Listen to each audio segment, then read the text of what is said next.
called Chris Costman up on a Wednesday. He says, look, man, the only way you can qualify for my race is to run 100 miles at one time in 24 hours or less. There happened to be a race that Saturday, so 4 days later. And he said, if you qualify by running 100 miles or less in 24 hours, I will consider you my race. I'm gonna cut to the chase. I signed up for this race. It's called the San Diego One Day, where you run around a 1 mile track for 24 hours to see how many miles you can get. My goal was 100 miles. So I got to mile 70 and I cleared 70 miles in like 12, 13 hours pretty quickly. But I was done. My feet were broken. I was stress fractures, shin splints, muscles were tearing. I was in bad shape. I was eating Ritz crackers and drinking Mileplex. That's all I had. No water, didn't know what I was doing out there. Had on some tube socks. It was just ridiculous. It was a clown show. So I sat down at mile 70, and at this time I was married. And I look at my wife and I was like, I'm messed up bad. So I literally start to turn white. Here I am in this chair. I'm at mile 70, I think I got 30 miles to go. I'm jacked up. I gotta go to the bathroom. The bathroom's like 20 feet from me. It's a porta potty. I can't get out of the chair. So I'm peeing blood down my leg, pooping up my pack, and I got 30 miles to go. And I can't stand up because my blood pressure's all messed up. I've been in 3 hell weeks, Ranger school, overcome so many obstacles in my life. This last 30 miles of this race is when I realized a human being is not so human anymore. We have the ability to go in such a space if you're willing to suffer, and I mean suffer. Your brain and your body, once connected together, can do anything. And this 30 miles was the life-changing moment. I was out of it. I was in the worst pain in my entire life. I was, to me, on the brink of death. And I was able to chunk this 30 damn miles into small pieces. I was so driven, and I'm not gonna say motivated because motivation's crap. Motivation comes and goes. When you're driven, whatever's in front of you will get destroyed. So I sat in this chair and I was so driven to succeed in this race. And at this time, everybody goes, were you thinking about the guys that died? And I'm not gonna lie to you, I wasn't. This became a personal thing. This became me against this race, me against the kids that called me against me. It just became something that I took so violently personal. And I broke this thing down into small pieces. I said, okay, I gotta get nutrition. I gotta be able to stand up before I can get off this curb and get off this chair and be able to go 30 miles. So I went through all these small steps and I was able to stand up. And then from standing up, I was literally walking around with my wife at the time, and she goes, you're not gonna make the time. She goes, you're walking like 37-minute miles. I got to mile 81, and the second she said that I'm not gonna make the time, I ran the last 19 miles, nonstop. And at that time, at mile 81, something clicked that I'll never probably be able to do again, when my mind, body, spirit, soul, everything is connected. And my mind knew I wasn't gonna run anymore. It knew I wasn't gonna quit. It knew that guy was dead and buried and gone. And I was gonna die out here on this one mile. For whatever reason why, I didn't give a damn. It made no, there was no crowds, there was no trophy at the end. I wasn't even in a race in my mind. It was nothing. It wasn't about nothing. There was no nothing. It was a bunch of people who didn't know who I was, and it was me against me. And I used all these different dark places to start bringing out light and just going deeper and deeper. Ended up running the next 20 miles. I ran 101 miles, and I ran the next 20 miles, at about a 10:30 pace. I just figured out the code. I figured out a code that many people aren't looking for. And I want it to be known. I want that feeling. This was confirmation. This was like a scientist's notes. The notes were here. The notes were all this feeling. It was a confirmation. And no one at that time could understand what I just done. I cracked the code to human potential in myself. And I was still like, oh my God, like this is unbelievable what I just did. So it's that quiet place. It's that place by yourself. It's those hours and years and decades by yourself in the grip of life. When life has you by the throat and choking you out, and you're sitting there calm because you're trying to figure it out. You're not panicking. You're not quitting. You're not throwing in the towel. You're saying there's a way around this. And when you figure it out, when life has you gripped in a vice, and you can figure that out, that's when you overcome. That's when you overcome.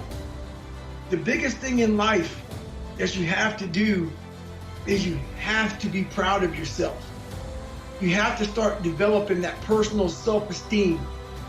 And it has to be something that it's an internal thing.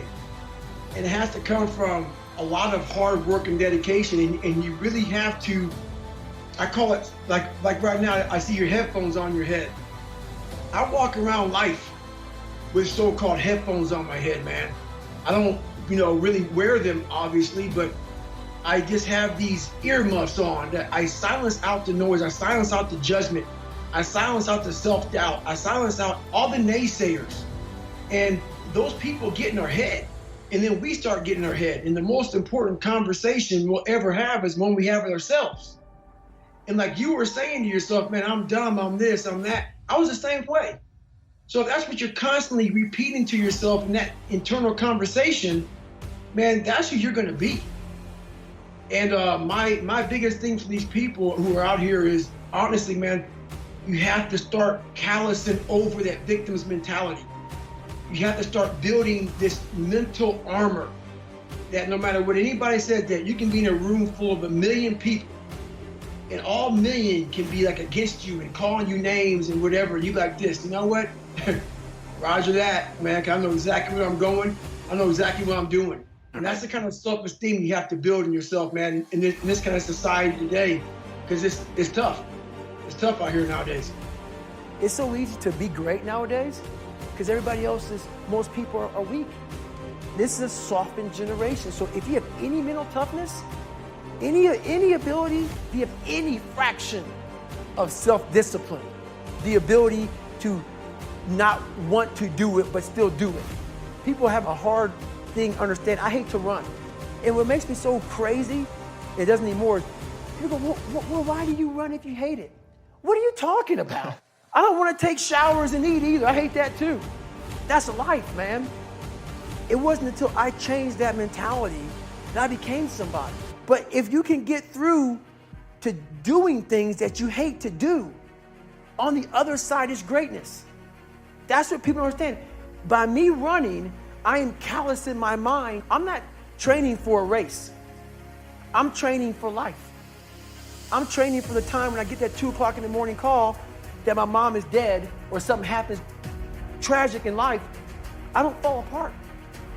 I'm training my mind and my body and my spirit so it's all one, so I can handle what life is going to throw at me. Because the life I've lived, it throws a whole bunch at you.